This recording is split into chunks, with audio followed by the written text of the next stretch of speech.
Hi friends, welcome to Charuruchi cooking channel. ಇವತ್ತಿನ ವಿಡಿಯೋದಲ್ಲಿ ತುಂಬಾ ಸಾಫ್ಟಾಗಿ ಇಡ್ಲಿನ ಯಾವ ರೀತಿ ಮಾಡೋದು ಅಂತ ತಿಳಿಸ್ಕೊಡ್ತೀನಿ. ಹಾಗೆ ಅದ್ರ ಜೊತೆ ಚಟ್ನಿನ ಹೇಗೆ ಮಾಡೋದು ಅಂತ ತಿಳಿಸ್ಕೊಡ್ತೀನಿ. ವಿಡಿಯೋನ ಸ್ಕಿಪ್ ಮಾಡದೆ ಕೊನೆವರೆಗೂ ನೋಡಿ. ಮೊದಲಿಗೆ ನಾನಿಲ್ಲಿ 1.5 ಗ್ಲಾಸಷ್ಟು ರೇಷನ್ ಅಕ್ಕಿನ ತೊಗೊಂಡಿದ್ದೀನಿ. ಚೆನ್ನಾಗಿ ವಾಶ್ ಮಾಡಿಕೊಂಡು ಒಂದು 5ರಿಂದ 6 ಅವರ್ ನೆನೆಸಿ ಇಟ್ಕೊಬೇಕು. ಉದ್ದಿನ ಬೇಳೆನ ನೋಡ್ತಾ ಇದ್ರಲ್ಲ, ತೊಳೆದ್ಬಿಟ್ಟು ನೆನೆಸಿ ಇಟ್ಕೊಂಡಿದ್ದೀನಿ. ಇವಾಗ ರುಬ್ಕೊಳ್ಬೇಕು. ನೆಂದಿದೆ ಚೆನ್ನಾಗಿ. ನೆಕ್ಸ್ಟ್ ಇವಾಗ ನುಣ್ಣಗೆ ಈ ರೀತಿ ರುಬ್ಕೊಂಡ್ರೆ ಸಾಕಾಗುತ್ತೆ. ಇದ್ರ ಜೊತೆಗೇ ನೈಟ್ ಮಾಡಿಟ್ಕೊಂಡಿರೋ ಸ್ವಲ್ಪ ಅನ್ನನ ಹಾಕೊಳ್ತಾ ಇದ್ದೀನಿ. ಅನ್ನ ಹಾಕೋದ್ರಿಂದ ಇಡ್ಲಿ ತುಂಬಾ ಸಾಫ್ಟಾಗಿ ಬರುತ್ತೆ. ನೋಡ್ತಾ ಇದ್ರಲ್ಲ, ಅನ್ನ ಹಾಕ್ಕೊಂಡು ಚೆನ್ನಾಗಿ ರುಬ್ಬಿಟ್ಟು ಈ ರೀತಿ ಎಲ್ಲ ಮಿಕ್ಸ್ ಮಾಡ್ಕೊಳ್ಬಿಟ್ಟು ನೈಟ್ ಫುಲ್ಲು ಬಿಡಬೇಕು ಮುಚ್ಚಿಬಿಟ್ಟು. ನೈಟೇ ಸೋಡಾ ಉಪ್ಪು ಏನು ಹಾಕಬಾರ್ದು. ನೋಡ್ತಾ ಇರಲ್ಲ, ಮುಚ್ಚಿ ಬಿಟ್ಬಿಡಬೇಕು. ಅನ್ನನ ಸ್ವಲ್ಪ ಜಾಸ್ತಿನೇ ಹಾಕ್ಕೊಳ್ಳಿ. ಅನ್ನ ಹಾಕೋದ್ರಿಂದ ಇಡ್ಲಿ ತುಂಬಾ ಸಾಫ್ಟಾಗಿ ಬರುತ್ತೆ. ನೆಕ್ಸ್ಟ್ ಓಪನ್ ಮಾಡಿ ತೋರಿಸ್ತಾ ಇದ್ದೀನಿ ನೋಡಿ, ತುಂಬಾ ಚೆನ್ನಾಗಿ ಉಬ್ಬಿ ಬಂದಿದೆ. ಅದಕ್ಕೆ ಸ್ವಲ್ಪ ಉಪ್ಪು ಮತ್ತು ಒಂದು ಅರ್ಧ ಚಿಟಿಕೆಗಿಂತ ಕಡಿಮೆ ಸೋಡಾನ ಹಾಕ್ಕೊಳ್ತಾ ಇದ್ದೀನಿ.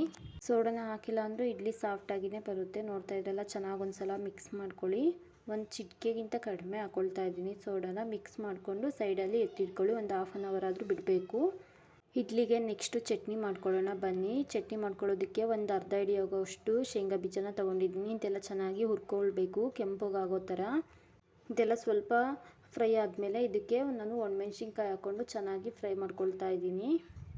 ಚೆನ್ನಾಗಿ ಸ್ವಲ್ಪ ಕಲರ್ ಚೇಂಜ್ ಆಗೋವರೆಗೂ ಫ್ರೈ ಮಾಡಿಕೊಂಡ್ರೆ ಸಾಕಾಗುತ್ತೆ. ನೋಡ್ತಾ ಇದ್ದೀರಲ್ಲ, ಇಡ್ಲಿ ಜೊತೆಗೆ ಈ ರೀತಿ ಒಂದು ಚಟ್ನಿ ಮಾಡಿಕೊಂಡ್ರೆ ತುಂಬಾ ಚೆನ್ನಾಗಿರುತ್ತೆ. ನೋಡ್ತಾ ಇದ್ರಲ್ಲ, ಸ್ವಲ್ಪ ಕಲರ್ ಚೇಂಜ್ ಆಗೋವರೆಗೂ ಫ್ರೈ ಮಾಡಿಕೊಂಡು ತಣ್ಣಗಾಗೋದಕ್ಕೆ ಬಿಡಿ. ನೋಡ್ತಾ ಇದ್ದೀರಲ್ಲ, ಇವಾಗ ಫ್ರೈ ಆಗಿದೆ. ಇದನ್ನು ಸೈಡಲ್ಲಿ ಎತ್ತಿಟ್ಕೊಳ್ಳಿ. ಇದೇ ಕಡೆಗೆ ಒಂದು ಈರುಳ್ಳಿ ಮತ್ತು ಸ್ವಲ್ಪ ಬೆಳ್ಳುಳ್ಳಿನ ಸೇರಿಸ್ಕೊಂಡು ಚೆನ್ನಾಗಿ ಸ್ವಲ್ಪ ಫ್ರೈ ಮಾಡ್ಕೊಳ್ಳಿ. ಹಸಿ ಸ್ಮೆಲ್ ಹೋಗೋವರೆಗೂ ಫ್ರೈ ಮಾಡಿಕೊಂಡ್ರೆ ಸಾಕಾಗುತ್ತೆ. ಹಸಿ ಈರುಳ್ಳಿನ ಹಾಕಬಾರ್ದು. ಸ್ವಲ್ಪ ಈ ರೀತಿ ಬಾಡಿಸ್ಕೊಂಡು ಹಾಕೋದ್ರಿಂದ ಟೇಸ್ಟ್ ಚೆನ್ನಾಗಿರುತ್ತೆ. ಚಟ್ನಿ ಒಂಥರ ಟೇಸ್ಟಾಗಿ ಚೆನ್ನಾಗಿ ಬರುತ್ತೆ. ನೆಕ್ಸ್ಟ್ ಒಂದು ಮಿಕ್ಸಿ ಜಾರಿಗೆ ತೆಂಗಿನ ತುರಿನ ಹಾಕ್ಕೊಳ್ತಾ ಇದ್ದೀನಿ. ಒಂದು ಅರ್ಧ ಹೋಳು ಕಾಯಾದರೆ ಸಾಕಾಗುತ್ತೆ. ನೆಕ್ಸ್ಟು ಒಂದು ಸ್ವಲ್ಪ ಹುಣಸೆಹಣ್ಣ ಸೇರಿಸ್ಕೊಳ್ಳಿ ತೊಳೆದ್ಬಿಟ್ಟು. ನೆಕ್ಸ್ಟು ರುಚಿಗೆ ತಕ್ಕಷ್ಟು ಉಪ್ಪನ್ನ ಹಾಕ್ಕೊಳ್ಳಿ. ಇದೆಲ್ಲ ಹಾಕಿದ ಮೇಲೆ ಜೀರಿಗೆನ ಹಾಕ್ಕೊಳ್ಳಿ, 1 ಟೇಬಲ್ ಸ್ಪೂನ್ ಆಗೋಷ್ಟು. ನೆಕ್ಸ್ಟ್ ಇವಾಗ ಆವಾಗಲೇ ಹುರಿದಿಟ್ಕೊಂಡಿದ್ದಂಥ ಈರುಳ್ಳಿ ಮತ್ತು ಒಣಮೆಣ್ಸಿನ್ಕಾಯಿ, ಶೇಂಗಾ ಬೀಜನ ಹಾಕ್ಕೊಂಡು ಚೆನ್ನಾಗಿ ಸ್ವಲ್ಪ ನೀರು ಹಾಕ್ಬಿಟ್ಟು ಒಂದು ಸ್ವಲ್ಪ ತರ್ತರಿಯಾಗಿ ರುಬ್ಕೊಳ್ಳಿ. ನೆಕ್ಸ್ಟ್ ಇವಾಗ ಸ್ವಲ್ಪ ಕೊತ್ತಂಬರಿ ಸೊಪ್ಪನ್ನ ಹಾಕ್ಕೊಂಡು ಚೆನ್ನಾಗಿ ರುಬ್ಕೊಳ್ಳಿ. ನೋಡಿ, ಈ ರೀತಿ ನುಣ್ಣಗೆ ರುಬ್ಕೊಂಡು ಒಂದು ಪಾತ್ರೆಗೆ ಸರ್ವ್ ಮಾಡ್ಕೊಳ್ಳಿ. ನೆಕ್ಸ್ಟ್ ಇದಕ್ಕೆ ಒಗ್ಗರಣೆ ಮಾಡೋಣ ಬನ್ನಿ. ಚಟ್ನಿಗೆ ಒಂದು ಸ್ವಲ್ಪ ಆಯಿಲ್ ಹಾಕ್ಕೊಂಡು, ಆಯಿಲ್ ಬಿಸಿ ಆದಮೇಲೆ ಒಣಮೆಣ್ಸಿನ್ಕಾಯಿ, ಕರಿಬೇವು, ಸ್ವಲ್ಪ ಸಾಸಿವೆನ ಹಾಕಿ ಸ್ವಲ್ಪ ಬಿಸಿ ಮಾಡಿಕೊಂಡು ಚೆನ್ನಾಗಿ ಇದೆಲ್ಲ ಚೆನ್ನಾಗಿ ಸ್ವಲ್ಪ ಫ್ರೈ ಆದಮೇಲೆ ಚಟ್ನಿಗೆ ಮಿಕ್ಸ್ ಮಾಡ್ಕೊಳ್ಳಿ ಒಗ್ಗರಣೆನ. ನೋಡ್ತಾ ಇದ್ರಲ್ಲ, ಚಟ್ನಿನೂ ಅಷ್ಟೇ ತುಂಬ ಚೆನ್ನಾಗಿ ಬಂದಿದೆ.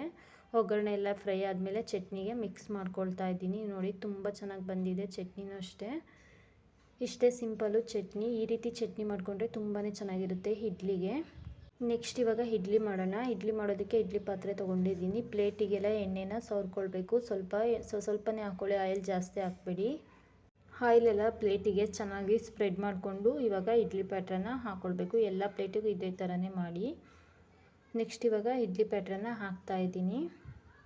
ಹಾಕ್ಬಿಟ್ಟು ಏನಿಲ್ಲ, ಒಂದು 15 ನಿಮಿಷ ಇಲ್ಲ 10 ನಿಮಿಷ ಕುಕ್ ಮಾಡ್ಕೊಳ್ಬೇಕು ಚೆನ್ನಾಗಿ. ನೋಡ್ತಾ ಇದ್ರಲ್ಲ, ನೀರು ಮಳ್ಳಕ್ಕೆ ಇಟ್ಟಿರಬೇಕು. ಮುಂಚೆನೇ ನೀರನ್ನ ಮಳ್ಳಿಸ್ಕೊಂಡಿರಬೇಕು.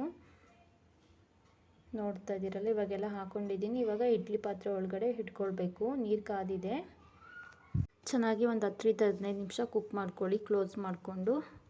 ನೆಕ್ಸ್ಟು ಓಪನ್ ಮಾಡಿ ತೋರಿಸ್ತಾ ಇದ್ದೀನಿ ನೋಡಿ, ತುಂಬಾ ಚೆನ್ನಾಗಿ ಇಡ್ಲಿ ಸಾಫ್ಟಾಗಿ ಬಂದಿದೆ. ಇಷ್ಟೇ ಇಡ್ಲಿ ರೆಸಿಪಿ, ತುಂಬಾ ಚೆನ್ನಾಗಿರುತ್ತೆ. ಮಿಸ್ ಮಾಡದೆ ಟ್ರೈ ಮಾಡಿ. ಬನ್ನಿ ಪ್ಲೇಟಿಗೆ ಸರ್ವ್ ಮಾಡಿ ತೋರಿಸ್ತೀನಿ. ಇದ್ರ ಜೊತೆ ಚಟ್ನಿ ಅಂತೂ ಅಷ್ಟೇ ತುಂಬಾ ಚೆನ್ನಾಗಿರುತ್ತೆ ಇಡ್ಲಿ ಜೊತೆ. ಮಿಸ್ ಮಾಡದೆ ಈ ರೀತಿ ಚಟ್ನಿನ ಟ್ರೈ ಮಾಡಿ. ನೋಡ್ತಾ ಇದ್ರಲ್ಲ, ಇಡ್ಲಿನೂ ಅಷ್ಟೇ ತುಂಬಾ ಸಾಫ್ಟಾಗಿ ಬಂದಿತ್ತು. ತುಂಬಾ ಚೆನ್ನಾಗಿ ಬಂದಿದೆ. ಏನಿಲ್ಲ, ಸಿಂಪಲ್ಲು ಅಕ್ಕಿ ಮತ್ತು ಉದ್ದಿನಬೇಳೆ, ಸ್ವಲ್ಪ ರೈಸ್ ಹಾಕ್ಕೊಂಡು ಚೆನ್ನಾಗಿ ನುಣ್ಣಗೆ ರುಬ್ಕೊಂಡ್ರೆ ಸಾಕು. ನೋಡ್ತಾ ಇದ್ರಲ್ಲ, ತುಂಬಾ ಸಾಫ್ಟಾಗಿ ಬಂದಿದೆ.